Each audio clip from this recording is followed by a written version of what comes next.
My brothers and sisters, what is going on? This is Steel Sermon in the house.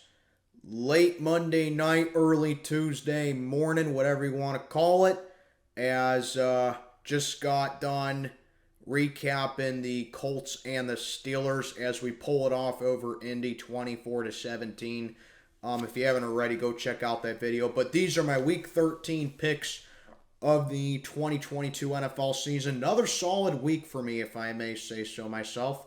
11-5 in Week 12. A couple games I wish I had back, like that Patriots-Vikings game I wish I had back. And looking back at it, I think I may have wanted Monday night back, but I'll take 11-5. It was a real good week for me. Could have done better, but I'll take it nonetheless. As Week 13, I'll be honest with you, I don't feel so good about it. There are a lot of tricky games for this week, so it required me to, pick carefully, and I have a feeling that I'm going to be changing some of these picks. So these are not final. None of my picks are final. They are subject to change, but these are my picks as of right now for Week 13. But before I go any further, as always, biggest winners and biggest losers of the week. So my biggest winner for Week 12, it came down to a really interesting call, actually, because there were two really big ones that stood out for me. But after further analysis, I'm going to give the biggest winner for Week 12 for me to the Philadelphia Eagles. I was tough on the Eagles these past couple weeks, but I'm going to give them respect for this past week. That was an incredible game that I saw Sunday night on the ground.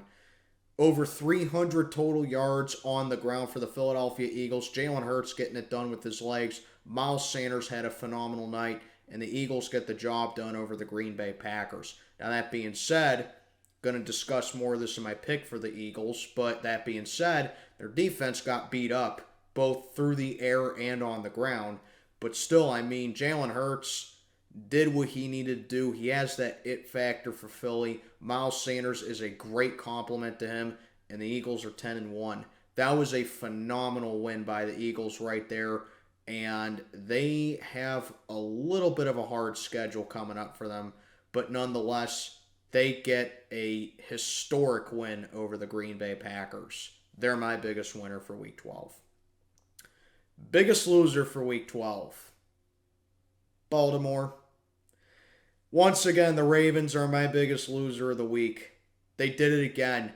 You have a big lead in the fourth quarter. Wasn't a double-digit lead this time, but it was a comfortable enough lead for you to win the game nonetheless. You're up 19-10 on Jacksonville in the fourth quarter, and you let the Jags absolutely just storm all the way back and beat you again.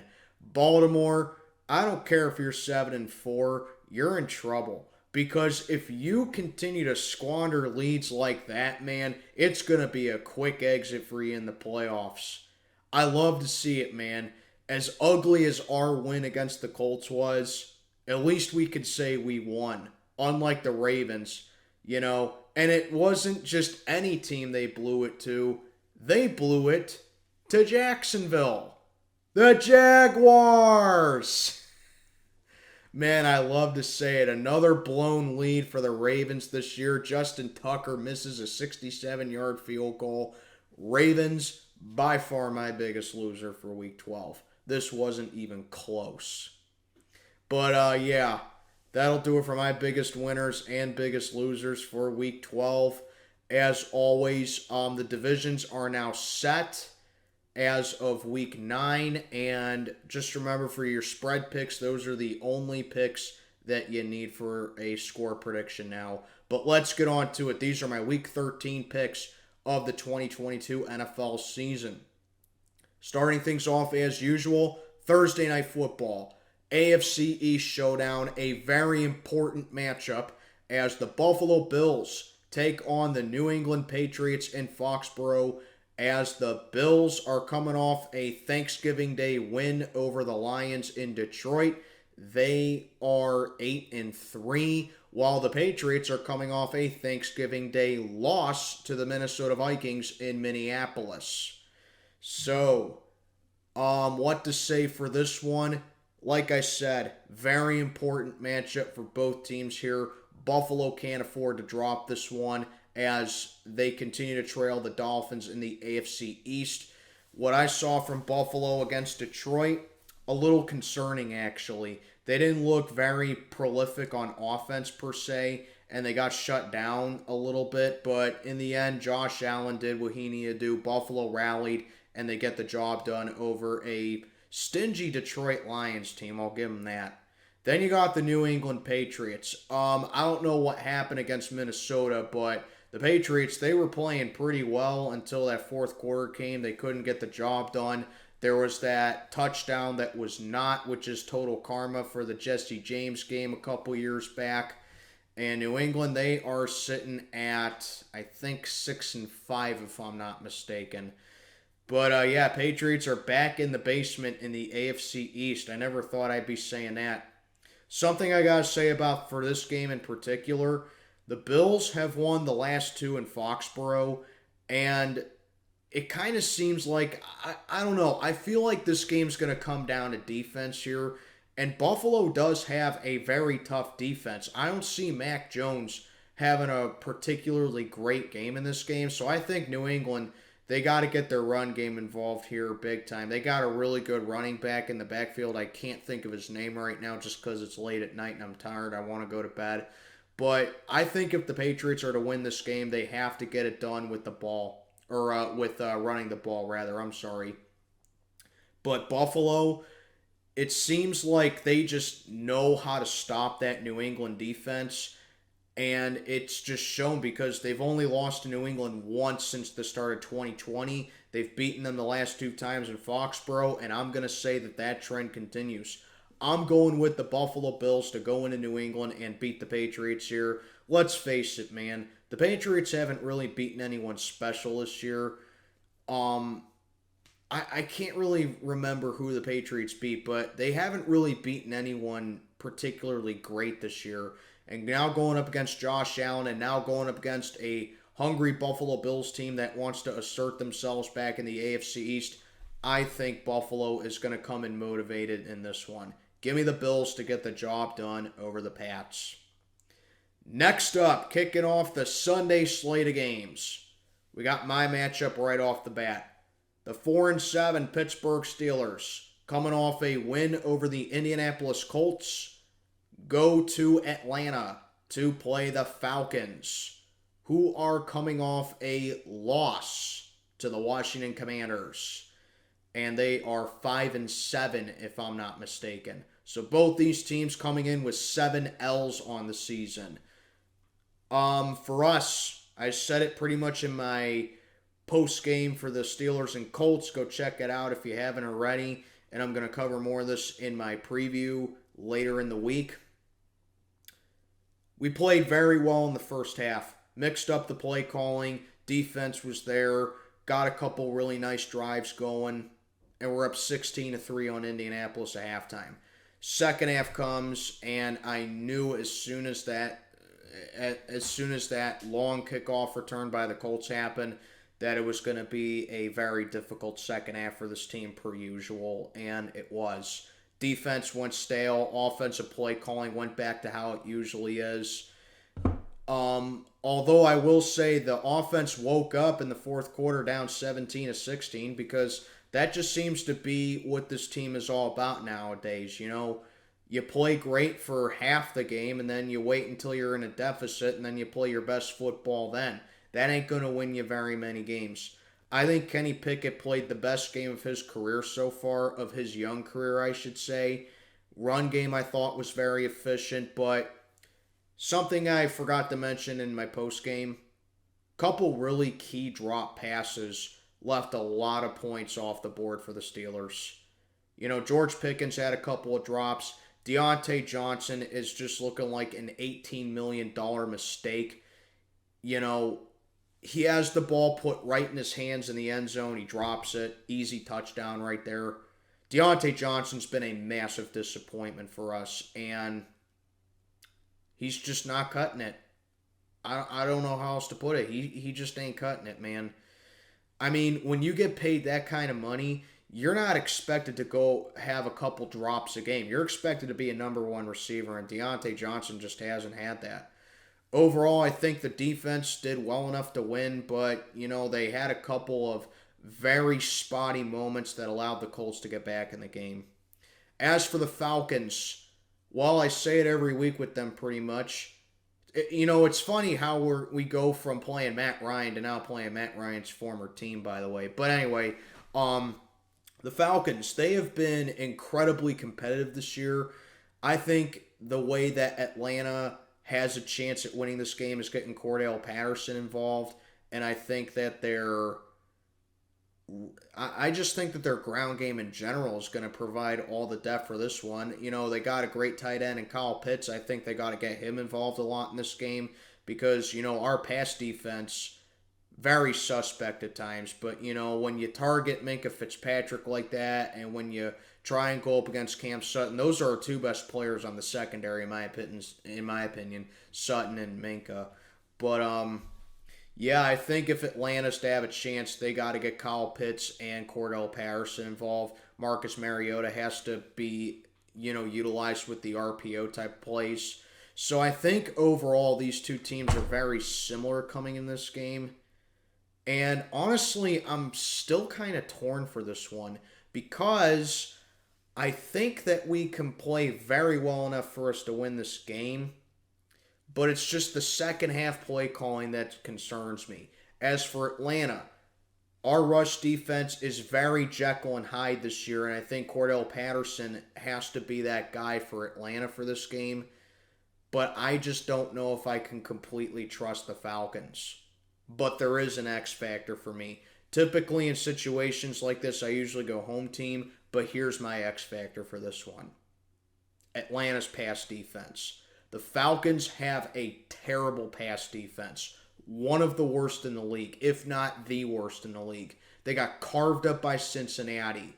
They got carved up by Tom Brady earlier in the year. They gotten carved up by pretty much every pass attack that they've gone up against this year, except for San Francisco. The Falcons just do not have a good pass defense. And if Kenny Pickett is to one up his performance against the Colts, I think this is the week to do it. This may be the week where we see Kenny Pickett drop about 300 plus yards passing, a couple of touchdowns, receivers get their A games up, and I don't know the status quo of Najee Harris, but he would be really nice to have for this game. In short, I think the Pittsburgh Steelers could have a complete game here. So, I am going to give my boys another chance and pick them. I'm going to go with my guys, the Pittsburgh Steelers, despite being 1.5 point underdogs for this game. But trust me, I got a better candidate for upset of the week. I'm going to go with my guys, the Pittsburgh Steelers, to get the job done over the Atlanta Falcons down in Atlanta. Plus, we have not lost to the NFC South this year. We're 2-0 against the NFC South. We beat New Orleans. We beat Tampa Bay. We got these guys on Sunday, and then we got the Carolina Panthers still. I'm going with the Pittsburgh Steelers to get the job done over Atlanta. Okay, we got the oldest rivalry in the NFL. Now it's a toilet bowl matchup. We got the Green Bay Packers and the Chicago Bears. This one is in Soldier Field. The Packers coming off a loss to the Eagles on Sunday Night Football. The big headline, it's Aaron Rodgers. Have we seen the last of him?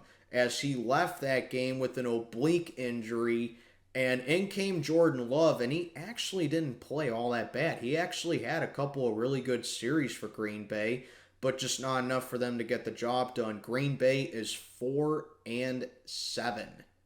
Or 4-8 if I'm not mistaken. Yeah, 4-8. They're 4-8 on the year. They are just a really bad team. Defense got obliterated all night by the Philadelphia Eagles. And the Packers, I think that, they're just going to be playing for a better draft pick right now. Chicago Bears, if they're to have any chance of beating Green Bay, this is their best chance to do it. However, what's the story with Justin Fields? I'm going to wait until at least Friday to get a clear pick for this game because if Justin Fields plays, I really do think the Bears can beat the Packers here. Because we all know how suspect Green Bay's defense is, but I think the one thing that makes me decide this game, at least for now, is just the fact that because there's no tape on Jordan Love, and because the Green Bay Packers still have a strong run game with A.J. Dillon and Aaron Jones, and because the Bears just have no defense going for them at all, I think that can be enough for Green Bay to suffice in this game. So for right now, I am going to go with the Green Bay Packers to get the job done and complete the sweep of the Bears. But honestly, if Justin Fields is cleared to play for this game, I might go with the Bears and I might switch it up. So put a little asterisk next to this one. For right now, I'm going to go with the Green Bay Packers to complete the sweep. Then we got the Jacksonville Jaguars and the Detroit Lions. This one is up in Ford Field as the Jags are coming off a come-from-behind win over the Baltimore Ravens. And I don't remember what their record is. I'm not going to try to remember what their record is because I want to get this video done as soon as I can. And they're going up to Ford Field to play the Lions, who are coming off a loss on Thanksgiving to the Buffalo Bills. Detroit, I know, is 4-7. Lions, they gave Buffalo a really good game, actually. And I think that the heart and soul of that team is definitely Amon-Ra St. Brown. That guy, I think, is going to be a top 5 receiver, perhaps even next year. I'm not even saying in the near future. I'm going to say next year, Amon-Ra St. Brown is going to be a top 5 receiver in the league. I don't know if Jared Goff is the guy per se for the Detroit Lions, but he seems to like playing for them. Detroit's defense has really stood up lately, but that doesn't change my mind that I think that they need to go defense heavy in the draft. And with going up against a guy like Trevor Lawrence, who is a star in the making, I'm starting to become a believer in Trevor Lawrence. Trevor Lawrence seems like a really kind of clutch quarterback, and I think that he does his best to ensure that Jacksonville comes away with a win. I like the way Trevor Lawrence plays. I just think he needs a couple really standout receivers and he needs a better offensive line. And I think Trevor Lawrence is going to be good to go. So honestly, this could low-key be a pretty good matchup right here if Detroit's defense shows up and if Jacksonville's offense shows up here. This is either looking like a 30-30 type of game or a low-scoring defensive affair. Regardless of the case, though, I think I'm actually going to roll with the Lions on this one.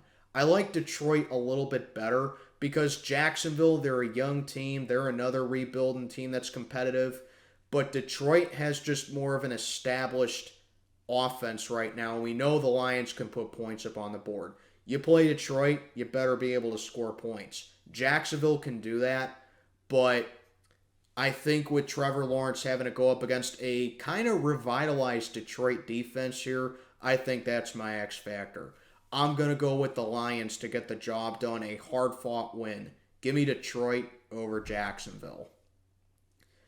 Next, we got the New York Jets and the Minnesota Vikings. This one is up in Minneapolis as the Jets are coming off whacking the Chicago Bears 31-10 as Mike White, he was a strong candidate for my biggest winner for Week 12 until I saw what the Eagles did against the Packers. But yeah, Mike White played incredibly well, threw for over 300 yards against the Chicago Bears. Granted, it was against the Bears and they got like no defense right now, but still, Mike White lit them up like a Christmas tree.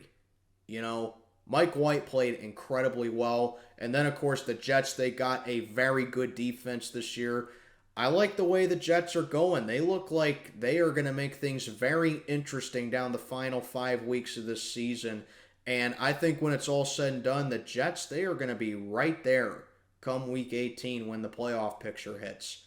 I would not count out the New York Jets at all. They are playing some very good football, and they have all year.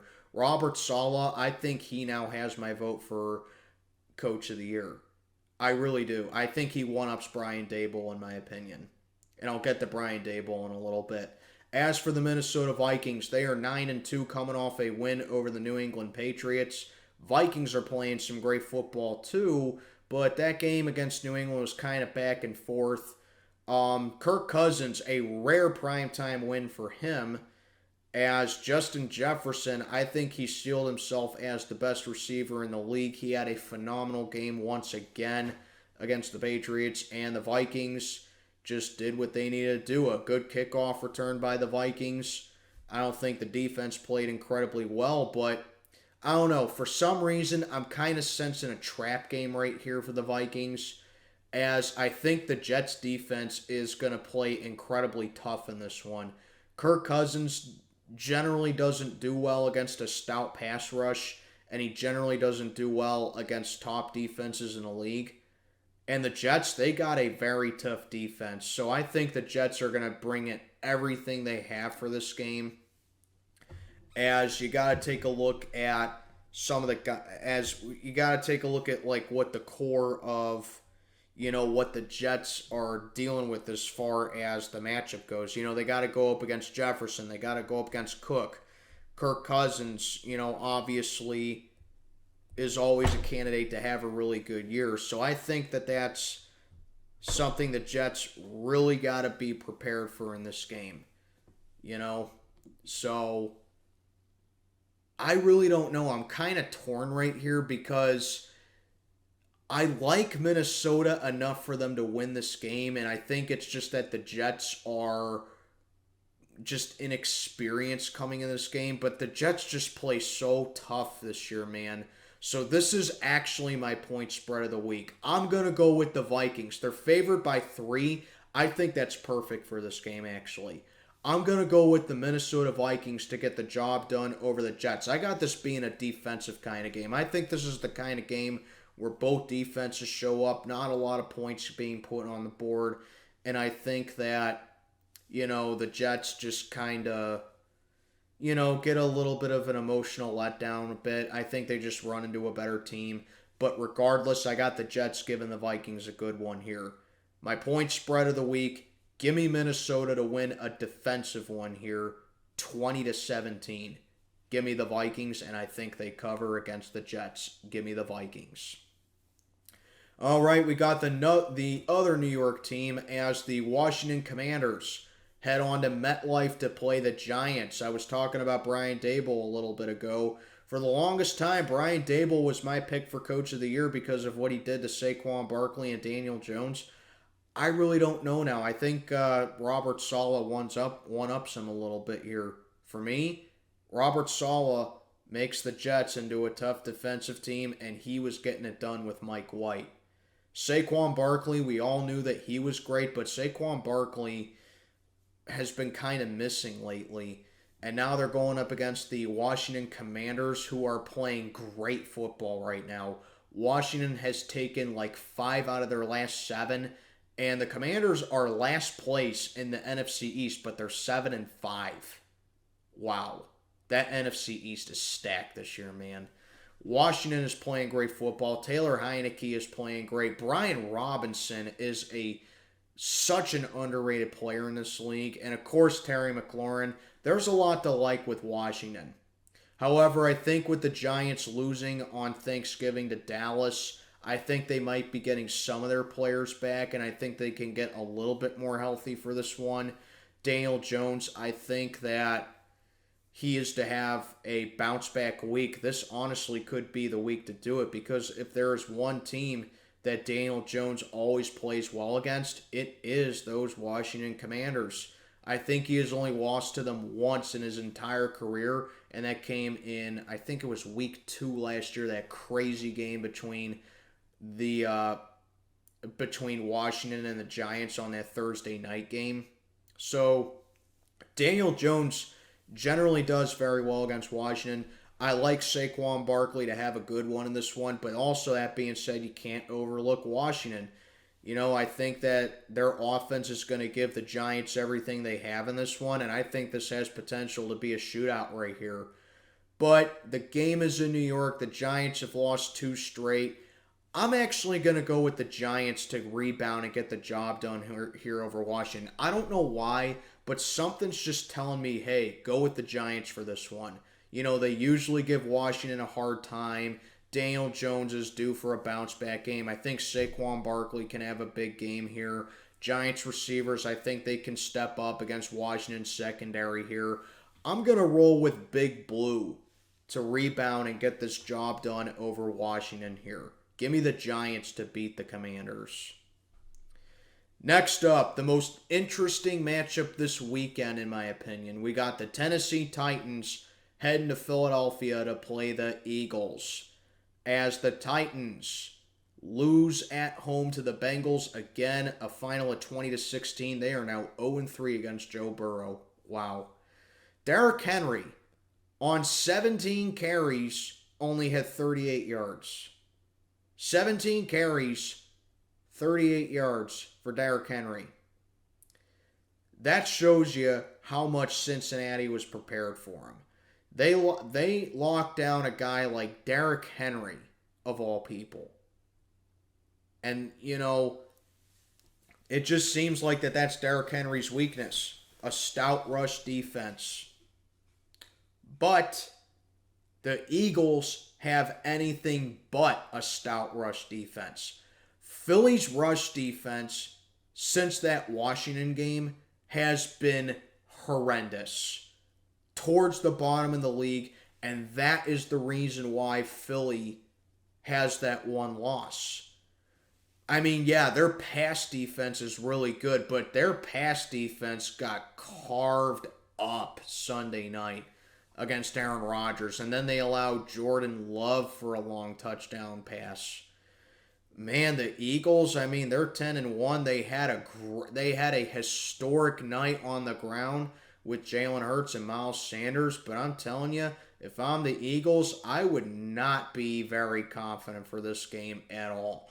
I mean, yeah, I would think that the Eagles could come away with a win because, you know, we don't know about Tennessee's quarterback situation per se, but I'm telling you, they are not going to run for 300 yards against the Titans defense. They might not even pass for 300 yards against Tennessee's defense. The Titans have a very respectable defense. They know how to bring the pressure, and they will make you fight for every single yard that you're going to get. The Titans are a very physical team. Like I said a couple weeks ago, they kind of remind me of the 49ers of the AFC a little bit. They're not like world beaters, but they will give you a fist fight and they will beat you up on the ground. So I think that Philly is going to have a little bit of a taste of your own medicine kind of game right here, seeing that they ran for over 300 yards against the Green Bay Packers. Now they're going up against Derrick Henry, and now they're going to have to go up against Tennessee's receivers. Well, the Eagles are 10-1. Their only loss was at home this year. And honestly, I'm going to say Tennessee makes it 2 home losses. Upset of the week, I'm going with the Tennessee Titans. That's right. Because the biggest X factor here, Derrick Henry only had 38 yards on the ground against the Bengals. They got a good rush defense. It's Derrick Henry against that Philly rush defense. I do not trust that matchup one bit. I think Derrick Henry has a rebound game here big time. And I think the Titans will rebound. And I think they honestly get the job done over Philly. I think a lot of people are overlooking the Titans. I mean, are they a Super Bowl contender? I personally don't think they're a Super Bowl contender. But they have had a history of going into another team's stadium and pulling off an improbable win. Remember 2019 against the Ravens? Remember in the playoffs against the Patriots that same year? Remember what they did to Kansas City last year? I think the Titans are going to get a statement win for this season, and I think it's going to come in Philadelphia. They had the Chiefs on the ropes, but, you know, second half adjustments came for Kansas City, and that's why they were able to get the job done. I don't know if Nick Sirianni can be that kind of coach for Philly. So I am actually going to roll with the Tennessee Titans, pull off the upset of Week 13. Give me the Titans in an upset over Philly. Next, we got the Denver Broncos and the Baltimore Ravens, one of the easier picks this week. I'm going to go Baltimore here. I mean, I don't see how the Ravens blow back-to-back weeks. I mean, as amusing as that blown game against Jacksonville was, I also know that the Ravens will not have that in consecutive weeks because the Broncos are just a complete and utter dumpster fire. I mean, they got destroyed by the Carolina Panthers. And the Ravens, I mean, we know they can put points on the board for sure. They can run the ball very well. Lamar Jackson, when he's not roasting, when he's not flipping out on Twitter against people, he is being probably the best two-way quarterback in the league. And the Ravens have some real good have some serviceable receivers for them. Deshaun Jackson, I know he had a big reception against Jacksonville. And even though Denver's pass defense is really stout and their defense in general is tough, it's just their offense is going to let them down. Their offense is going to keep them on the field for the entire game, and I think Baltimore is going to be able to tire them out efficiently. I'm going to go with the Ravens to get the job done over Denver here. Alrighty, folks, Mr. Touchy-Feely's back in the league as the Cleveland Browns take on the Houston Texans down in Energy Stadium. Deshaun Watson will take the field in Cleveland Browns and orange going up against his former team. Honestly, I don't think this is going to be as one-sided as people think. Because think about it like this. Deshaun Watson spent, 4 years in Houston? The Texans know how Deshaun Watson works. And Deshaun Watson has not played a down of football in over 2 years. So honestly, I would pump the brakes on making this your lock of the week.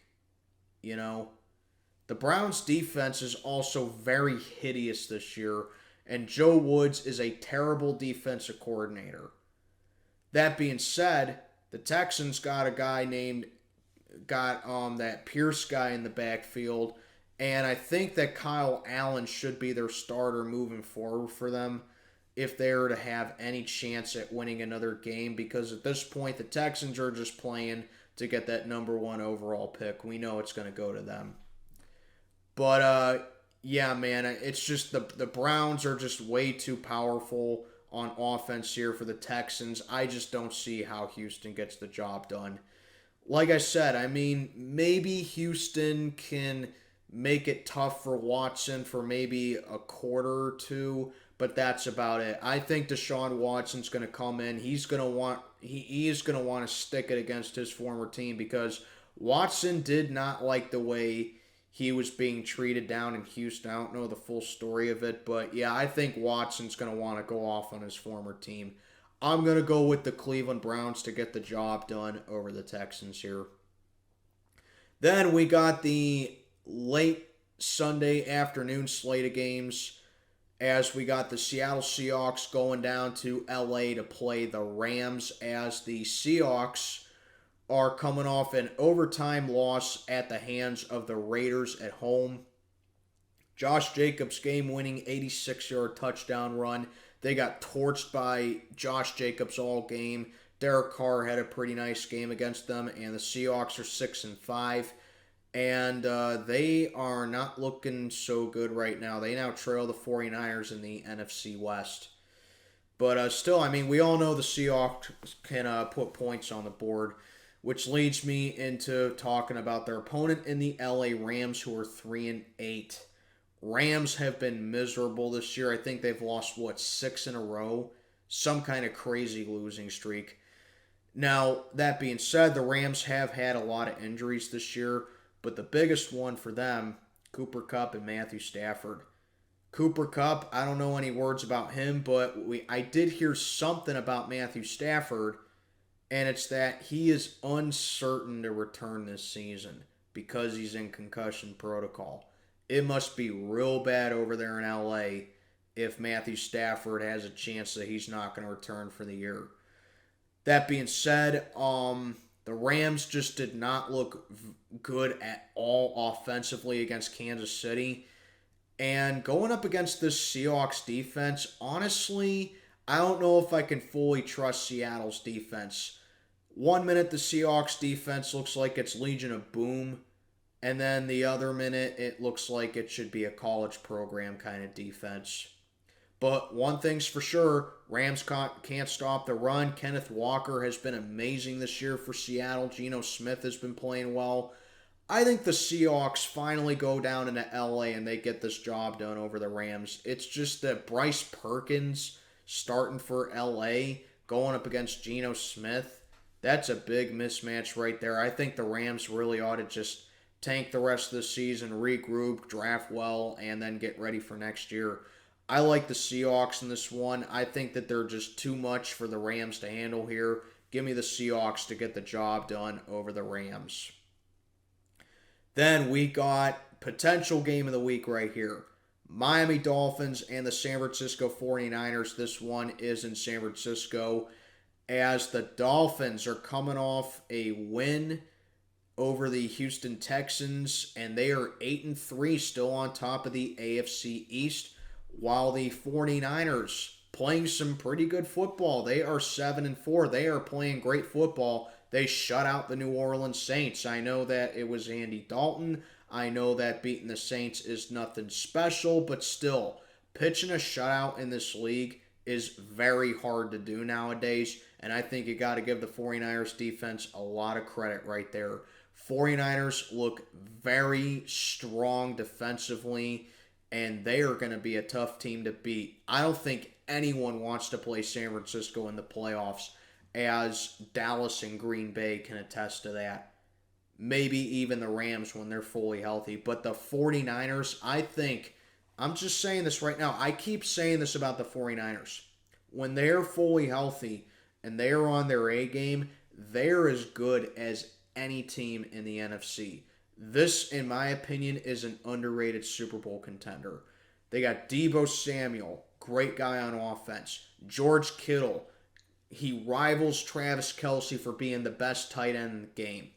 Christian McCaffrey has completely revitalized this 49er offense. They got a great O-line.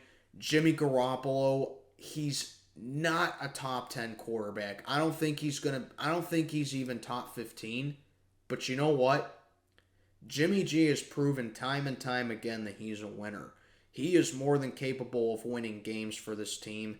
And I think that the 49ers should be very grateful that they didn't get rid of him when they were heavily considering that this past offseason. 49ers defense is just incredible as well. They can beat you in so many different ways. But you got to figure their opponent in the Miami Dolphins. They got a guy, a quarterback named Tua Tagovailoa, who has not lost a game this year for the Miami Dolphins when he played the entire game. This 49er defense, man, I just think it has their hands full going up against Tyreek Hill and Jalen Waddle. And Miami's defense, we know that they can be tough at times. We know that their pass defense can look pretty solid. I think, honestly, this can be either a defensive matchup or it's going to be like mid-20s, low-20s kind of game. I really don't see this being like a 40-30 type of game. It has potential to be like that, but honestly, I think all signs point to this being more of a defensive matchup here. And honestly, I'm a little torn on this one too.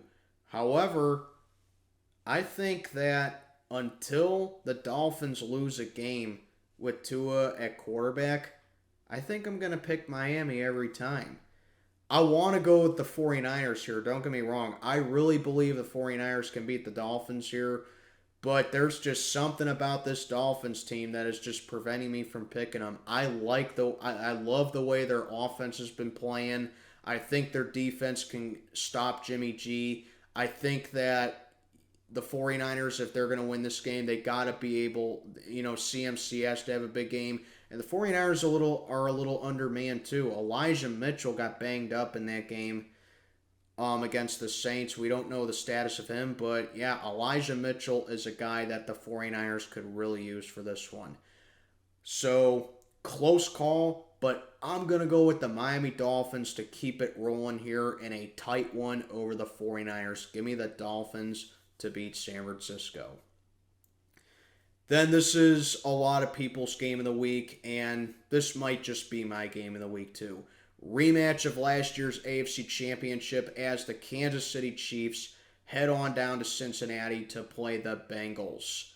As the Chiefs are 9-2, number one seed in the AFC.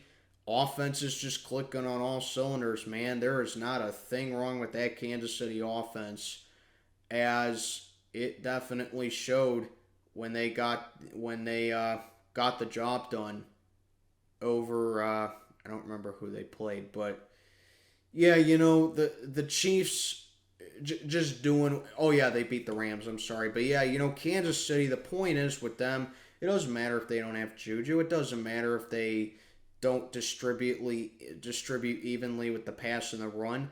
The Chiefs, they will just beat you in so many different ways. Kind of like the Golden State Warriors a little bit in the NBA. We know they can shoot threes, but if they just lay up on you all game, they can beat you that way too. Kansas City Chiefs, we all know that they like the deep passes, and Patrick Mahomes is definitely that quarterback that does it. But, he dunks it off to Travis Kelce. He gets his other receivers involved. He gets Sky Moore in there.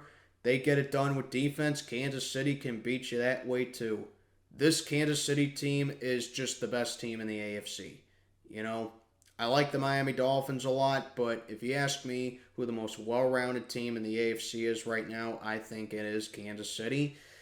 And the Cincinnati Bengals, they are playing some great football as well. They're 7-4, doing all this without Jamar Chase. I don't know if Chase is going to be good to go for this game, but I think that the way Kansas City failed to stop him last year, and he was able to just carve Kansas City all in both those games, I think the Bengals really need to have Jamar Chase in this game. Joe Mixon, I don't know for him, but Samaje Perine looking like he is a really good backup running back for him, and they're high on him. They still got T. Higgins, they still got Hurst, they still got Tyler Boyd. There's a lot to like with this Bengals team. They can stop the run efficiently, which is, what they did against Tennessee. The Bengals, they're a team that can, get out their machine guns and win a gun shootout over you. And they're also a team that can win a fist fight with you. So honestly, there are a lot of storylines for this one. However, the Bengals O-line is still very concerning. I think the Chiefs can generate pressure enough and make Joe Burrow work here. And I think that with Jamar Chase just possibly not being in the picture, I really think all signs point for Kansas City to get the job done here. I know it has been a long time since Kansas City has won in Cincinnati, but are people forgetting that Patrick Mahomes has won his last 26 starts in the months of November and December, and we are now in the month of December, folks. Patrick Mahomes plays his best football. Kansas City wants that number one seed. They want to take it to the Bengals. I'm going with the Kansas City Chiefs to go into Cincinnati, pull off a win against Joe Burrow and the Bengals. Give me the Chiefs to beat the Bengals. Then we got the Los Angeles Chargers and the Las Vegas Raiders. This one is in Allegiant Stadium in Las Vegas. Well, the Chargers are the most confusing team ever. When they have a lead in the fourth quarter, you can bank on them to blow it. But when they're trailing in the fourth quarter, you can bank on them for a come-from-behind win, as they got the job done over the Arizona Cardinals 25-24, which featured a come-from-behind win against them. I don't know what the case is with LA, but they just seem like they can come back and they can also choke away leads. I still stand by my case with Justin Herbert. I just don't think he's really clutch. I think that he benefits a lot from having really good playmakers at receivers and a strong backfield. But if you ask me, if you need a clutch game winning drive to where, you need your team to pull off a clutch win, I just really don't think that Herbert's that guy. I'm sorry. That's my opinion of him. Raiders 40-34 in overtime against the Seahawks. Josh Jacobs absolutely gassed Seattle all afternoon in Seattle. Why the Raiders are not utilizing this guy more is beyond me. Last time these two teams played in Vegas, it decided who would get in the playoffs between them and us. And if they played for a tie, they would both get in. Is that going to happen again? Absolutely not, because Vegas is just a mess this year. I don't care if they've won 2 in a row. I can't trust Vegas this year, which is why I'm going to go with the Chargers to get the job done. So my prediction here, it's a matchup of a team that can come back in the fourth quarter and win versus a team that has blown several leads in the fourth quarter this year. I think the Chargers get the job done and Vegas blows it in the fourth quarter for LA to get the job done. Give me the Chargers to beat the Raiders here. Sunday Night Football. I don't know why on earth this is a Sunday Night Football matchup, but we got the Indianapolis Colts and the Dallas Cowboys in Dallas. Well, the Colts, they lost to us on Monday Night Football, and they are 4-7-1. They had a couple really good series on offense because of our stale defense showing once again. But, Indianapolis, they're a losing team. They're a bottom 10 team. Bottom 10 teams find ways to lose games. Dallas Cowboys, they got the job done over the Giants on Thanksgiving, and they're 8-3, keeping pace with the Eagles in the NFC East. And there is no reason to believe that Dallas loses this game. This is my lock of the week easily. I think the Cowboys are going to run all over the Colts in this one. Tony Pollard, I think, is going to have a big game. I think Dak Prescott has a big game. The Cowboys receivers come up big. And I think Dallas's defense just overall shuts down the Colts here. I don't trust Matt Ryan in situations like this. Their run game has just been quiet lately. And now going up against a guy like Micah Parsons and that Cowboys defense. Dallas wins this one easily. No ifs, ands, or buts about it. Give me the Cowboys to beat the Colts handily here. Lock of the week. Wrapping up Week 13, we got Monday Night Football down in Tampa Bay as the New Orleans Saints take on the Bucs. As the Saints are coming off getting shut out by the 49ers 13-0. And the Tampa Bay Bucs are coming off a surprising overtime loss to the Cleveland Browns. Bucs had a 17-10 lead late in the game. David Njoku makes an unbelievable catch against the Bucs, and then the Browns win it in overtime thanks to Nick Chubb. Something to look out for in this game is Tampa Bay's rush defense. They got carved up by Nick Chubb, who is, yes, a top 5 running back in the league. I'll even go as far as say that he is the best running back in the league. But now you're going up against Taysom Hill and Alvin Kamara, who are known to be the anchors of the Saints' offense or lack thereof. So I think if the Saints are to have any chance at winning this one, they got to get those two involved, and they got to run it down Tampa Bay's throat. They're not going to do it with defense this year because the Saints' defense has just been a massive letdown this year. I say it every single week with those guys. I know that they kept Jimmy Garoppolo and the 49ers offense relatively in check, but still, that doesn't diminish how disappointing the Saints have been defensively this year. Tom Brady and the Bucs offense, they are known to have really strong performances on primetime, but it just seems like with these two meeting on primetime once a year for the past 3 seasons and the Saints winning both those games, I really don't know. This is kind of another conflicting kind of game for me as well. However, the X factor, Andy Dalton. If the Saints start Andy Dalton for this game, this is a guaranteed loss for the Saints. And I think that'll be the case. I'm going to go with the Tampa Bay Bucs to win this game. Why is that? Andy Dalton never wins in primetime. Andy Dalton is probably the worst quarterback I've ever seen in primetime. And I think that he is just going to have a miserable time. I think the Bucs are going to play with revenge on their minds. They're going to want to get back in the W column in that absolutely pathetic NFC South. I'm going to go with the Tampa Bay Bucs to get the job done and conquer their demons and sweep the New Orleans Saints. I'm going to go Tampa Bay on this one. That'll do it. Not as long as my other two previous ones. Only 50 minutes this time, but still a pretty long video nonetheless. Let me know what you think down below. Those are my Week 13 picks. This is Steel Sermon. Check it on out for the night. May God be with you all.